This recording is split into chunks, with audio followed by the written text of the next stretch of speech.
KSYM, San Antonio College Radio. This is Urban Suite D Major, Cheryl Meadow, Kai Phoenix in studio with us. Let's say the question I was about to ask before we went to break. The difficulty that you had writing the novel compared to the books of poetry and everything you did beforehand. Right. Discuss that experience. I know it's different.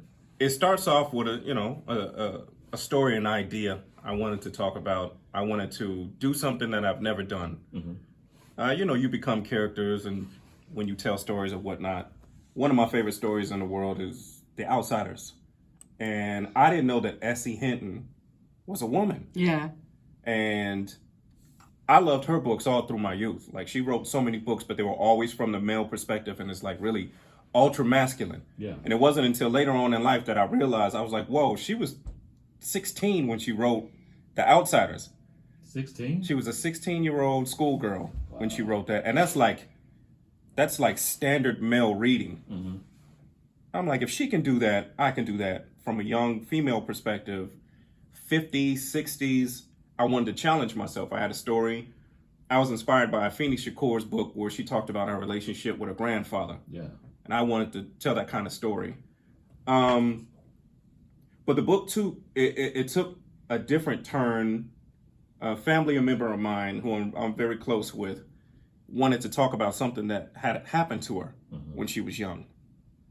And it turned into, I wanted to tell a story to whereas a young woman can go through something like that and come through on the other side of it. Yeah. It doesn't have to mean a shutdown or a stigma of your life, that you can rise and go on to greater heights. So the book took on a new purpose for me. So it really started flowing, and she was part of the whole process of that. So that made it that much better. It took me 5 years to write. And it's something I'm really, really, really proud of. It wasn't really painstaking. It's like visual movies. Like, you see it and it was amazing. Yeah. And it really helped me get through all the issues I was going through. So Really? yeah.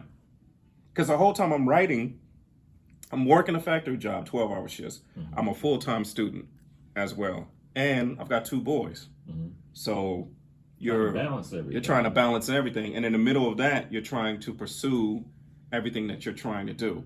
Because I believe that, we become adults and we have children and families. And what we do is we sacrifice everything for our family. And then you'll wind up running into the trap where you spend the rest of your life waiting for them to thank you. You know what I'm saying? Waiting for them to be grateful that you sacrificed your hopes and dreams. And what if they don't? Yeah, they might not recognize what you've had to go through for them. They're kids. Yeah. They grow up. They pursue their own lives. They start their own families and whatnot. And you're left with regrets. I think that it's still your job to pursue your interests. And I think that you can do both at the same time. I think that's good for the kids, because your kids need to see that they can do more than what society is teaching them as well. Right. And that they should never give up their dreams either. Our girls thank us for chasing our dreams, to show them that they can do more. They're 30 and 25 now. Right. And when Paloma runs into people who know us, they always hear, "Oh yeah, your folks are dope." And Dynamic and on the scene. Yes. Wow. A staple. And like I said, when I first got here, your platform is something to be earned. But y'all built that. Yeah. So whenever I see people, I'm like, they earned that. Yeah. I'm waiting for my chance to earn that. It's just And I gotta say this on here. It's not because you hadn't earned that spot yet. We weren't familiar with you. right. That's all it was. Right. We weren't familiar with you. And there's 2 of us, and there's 5,000 of everybody else. Yeah. And though the show's been on coming up 18 years, we still haven't gotten to everybody, including some of our close friends. Right. But we're trying to get everybody in, cover everybody, get people that are coming in from out of town. We support artists in other cities as well. You guys were so important because you help people realize the dream. Yeah. Yeah. Because I remember everybody is chasing 98.5. But there's politics. But 98.5 isn't chasing you. Exactly. And that's hurtful. Exactly. That always hurt me that was happening. And then I learned why, because it's just corporate. It's politics. And a lot of times it could be a dream deferred before you realize they were never going to. That's not, Yeah. they have set playlists. Yeah. You were never going to be a part of that. But there is somebody that is actually supporting and playing you. Yeah. And once you discover it, you'll be like, oh, okay. So, you know, who knew what that meant? Like the seed that was planted in me walking in the building and going, yo, they're going to play me. That's the beginning of the, you know, of the dream. Like you guys have probably done that for so many people. Yeah, I think you ever think about celebrities, like people that mean something to you, that helped you in your life or that inspired you, and you ever wonder, like, I wonder if they will ever really truly understand what they mean to people. Yeah. I don't think that they have the capacity. I think you understand, yeah, I inspire people, but I don't think you ever really understand what you mean to people. And I think y'all might be in that position where you may not really truly understand what you meant to somebody by giving them a platform, by sitting in this room and having a feeling like, I dreamed this and now it materialized. And see, we do this. I think Mickey would probably agree. We do this mostly because y'all inspire us so much. Right. Yeah. I say it all the time. Without the artists and everyone else, doing what they do, in the booth and for you, with pen and everything, we have no show.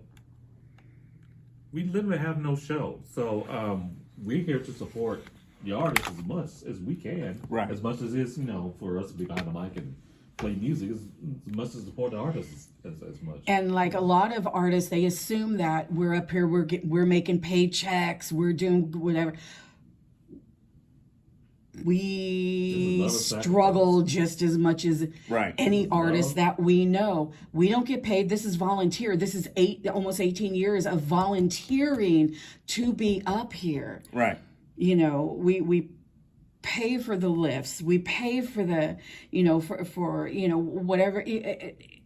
This is all volunteer. Right. And you volunteer your time and energy into doing your music. Right. And so we're just on the other side of it. It's exactly the same. It's like we're a mirror. I think we're a mirror of support. I've had people, ask, how do you know when you found your purpose or what is it that you want to do? And I'm like, oftentimes when you're young, you pursue what you're good at because you're good at it. Yeah. But that doesn't mean it's your purpose or it's your calling. When you find your thing, what would you do if you were broke? What would you do for nothing? Do that. Pursue that. Yeah. And I think that that's what we're all doing. I'm like, hey, I'm not going to, they're like, do you want to pursue a big publisher or something like that? Maybe get on the best. I don't care about any of that. No. I write because I have to express myself. I feel like I'm going to die if I don't. That's beautiful. It's the same thing with the music and all of that. I don't care about any of that. Numbers and views and all of that stuff. Good to you. If it all stopped now, if an EMP hit and bye-bye electronics, I will be writing. Yep. You got to pursue the thing that you would do if you were broke for nothing. What would you do for free? Yeah. So, yeah. You got to pursue something that is a part of you. Yeah. Most definitely a part of you. And I feel that this is a part of me.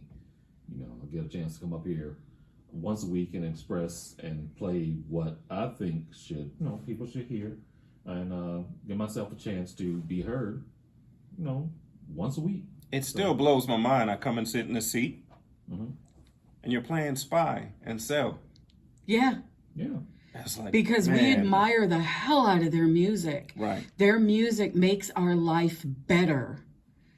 And so this is part of us being able to show our appreciation for that. Right. Like we know their music. We know their music like others know Wu-Tang's music. We know their lyrics, The whole reason why we do it, so somebody can analyze or tell you about your song. Like, y'all don't know, I used to have my floor covered with papers with lyrics. Like, this is what I dedicated my time to. So to have somebody appreciate that, like I think this is the only area in which it's actually merit based. Wow. Well. Are you good at it? Are you putting your effort into it, Mm-hmm. and not just some of that machine put money into it? Yeah. So I appreciate it. Like I said, this is something to be earned. I look forward. If I sit in the seat, I feel like I earned it. Thank you. Oh yeah, 1,000%.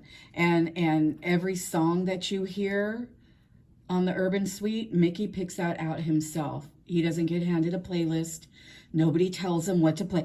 Every single song is handpicked because it's dope. If it's not dope, it's not on the Urban Suite. Like, period. I like that. And I can't wait because 2025 is coming. Oh, this is exciting. I We're gonna talk want about- to break all of your music. Yeah, all of it. We're going to talk about that at the next block. But right now, we're about to get into this mix from DJ Mercury. We're about to go deep in the trenches. Do not go anywhere, y'all. More coming up. This is the Urban Suite, KSYM, San Antonio College Radio.